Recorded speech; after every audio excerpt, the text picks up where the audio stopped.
Let's bring in North Dakota Governor and 2024 Republican presidential candidate Doug Burgum. Governor, it's great to have you on. I just want to put this up on the board because this is you criticizing ABC this week. It's a 17-second soundbite of you calling them out for not covering the Hunter Biden scandal at all, and I'll get your response on the other side. Watch.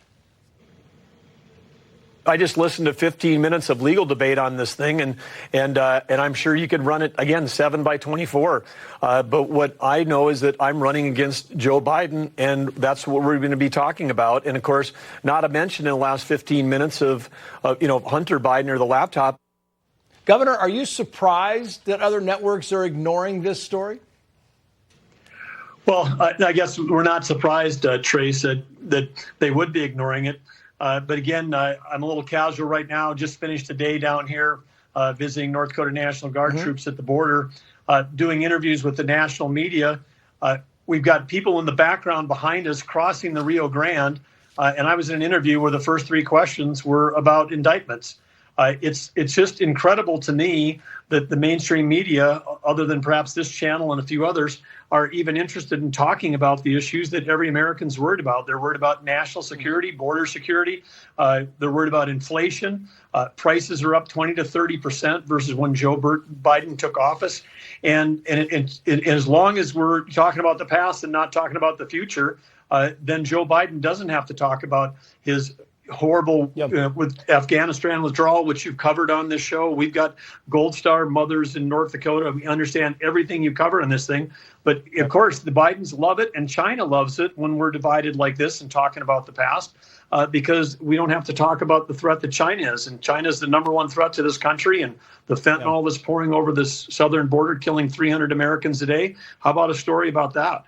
Yeah, and we're going to cover the border in 1 second, but I want to get your topic. You talked about a couple of other things. And gas, very quickly. Gas is up 30 cents a gallon over the past month. It's going up kind of every day. It's $6 outside the door, Governor. That affects people. It affects people everywhere. Yes, and there's no reason for this, Trace, because the Biden policy is buy energy from our enemies and adversaries as opposed to produce a bunch of clean American energy and sell it to our allies. I mean, this is a 180-degree U-turn is what's required. The minute we would do that, energy prices go down, the world becomes more stable. And of course, even these sanctions that, Biden has on Russia, where we're sanctioning Russian oil. Now they've become China's gas station. Only, prices going up here. China gets Russian oil at 20 to 30% off the world market. So we're empowering our competitor to have energy for low-cost manufacturing. And at the same time, I know everybody that's driving a tractor in Iowa would like to be getting their diesel at 20% off. Governor, I know you were at the border. You're there. I want to put this up. This is your tweet today, quoting here, open borders, more overdose deaths. The reality is we are taking mass casualties every day because of the border crisis, and President Biden is doing nothing to stop it. And illegal crossings are up 30%. They're going back to those record highs that we've seen for the past 2.5 years. Final thoughts. Well, it's just thousands of people coming across, every single day. And if Americans actually understood what was going on here, because the number that gets reported by the Biden administration, I was in a briefing this morning, and there was a number that was, up on the board, and that number was gotaways, known gotaways. Then you ask the question, what about unknown gotaways? Well, we don't know. But the known gotaways is bigger than the apprehension number in some of these segments.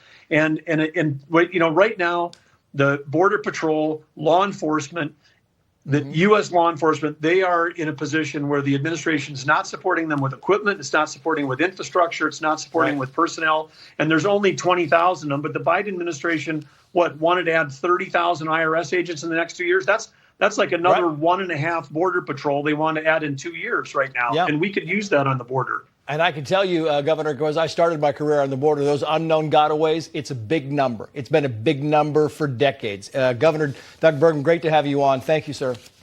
Great to be with you, Trace.